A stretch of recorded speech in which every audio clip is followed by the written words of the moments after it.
Let me introduce myself.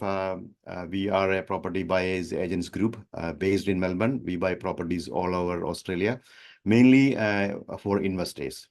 Today we have a guest, Darshan from DK Property Valuers, and he is a property valuer based in Melbourne. Darshan, can you introduce yourself? Sure. Hi, everyone. My name's Darshan. I'm from DK Property Valuers. We're an independent property valuation company.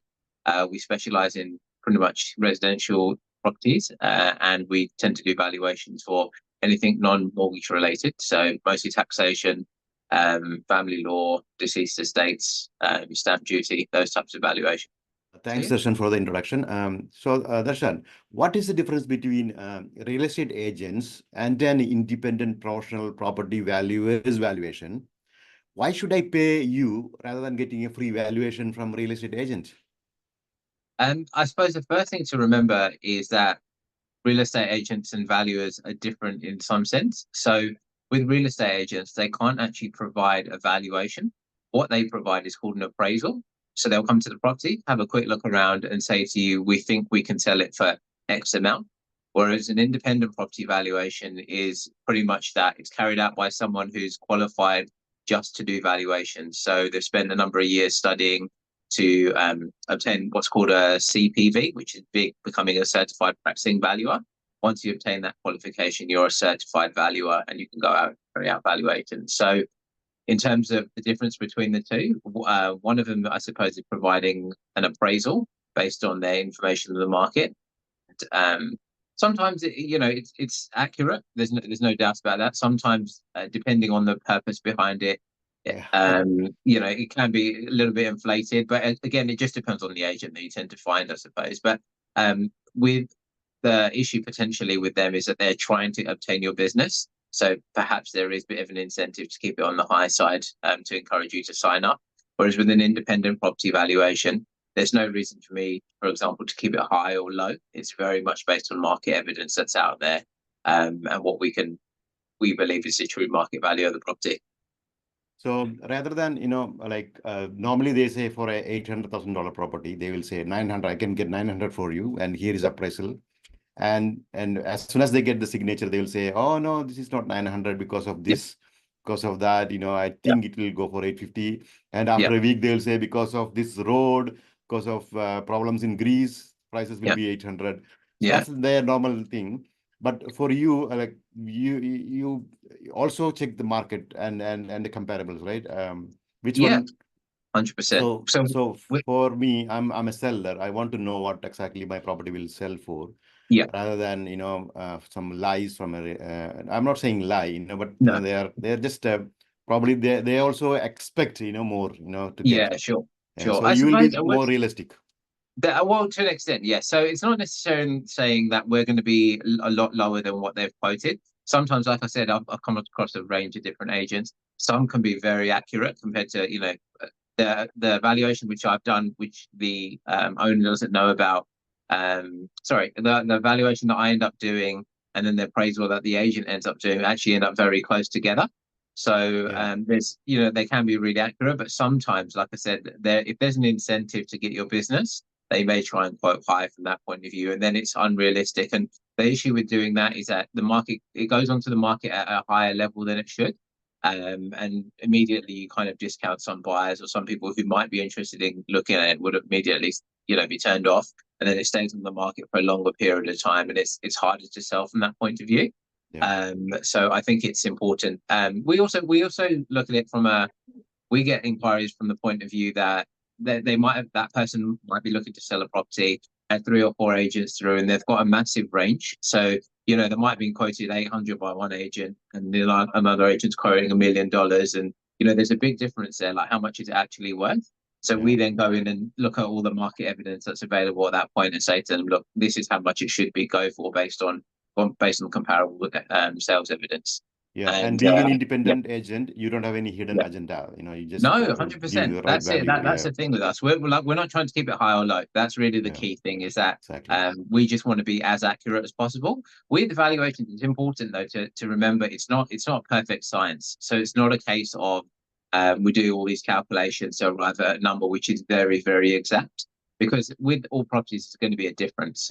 Like say, for example, one property might have, brilliant views of the CBD. Another one might not, for example. How much value do you put on a good view, for example? It's going to be different from that point of view, even between valuers. But generally speaking, in areas, for example, where properties are quite similar, or they're on similar block size of land and similar finishes and that sort of thing, it's, that range should be a lot smaller. But when you get to some acreage properties or larger ones from that point of view in more prestigious areas, it can be, I suppose the variance between values can be larger from that point of view for different reasons. So is it better to call you for valuing the property, or should we call the real estate agents first and get appraisals from them? What do you think? Where should we start? I'm selling my property. Where should I start? Yeah, I think it depends really. So I think with the estate agents ones, the appraisal they provide are free of charge. So they'll come in there, they can give you an appraisal, and if you get 2 or 3 of those and they're relatively close together in terms of the range, then at least you've got a good idea in terms of what it potentially could sell for. So they might not, it's probably a good call from that point of view to go with a few agents. Alternatively, people sometimes get a valuation done at the beginning, because then they can, when the agents do come around to look at it and they say, we think it's worth $1 million, but you've got a valuation there which says it's only worth 800. You can then question the agent and say, well, how did you get to this figure? Why do you think it's worth $1 million? Because, I've got an independent valuation done and they only think it's worth 800, for example. So it's kind of almost a tool that you can keep in your back pocket to say, to kind of almost question the agents to say how they've got their data or why they think it's worth $1 million. And, it could be, they might have some buyers that potentially they're who are willing to pay that sort of amount, but based on the evidence that an independent valuer finds, we can only base it on things that have actually sold and not things that which are, just on the market or potentially people that could buy. It has to be actually based on sales which have gone through. Thanks, Darshan. So what approach do you use normally, compared to real estate sales agents? And what method are you using actually to find the value of the property? Yeah, sure. So there's firstly the main approach, assuming it's a regular sort of house, just assuming it's let's say a 500 square meter block with a 4-bedroom, 2-bathroom house. So let's assume that's the standard sort of property. Generally speaking, we tend to use a direct comparison method, which is looking at properties which have sold in the local area and then comparing it back to that subject property. And then the additional method we use is something called the summation approach.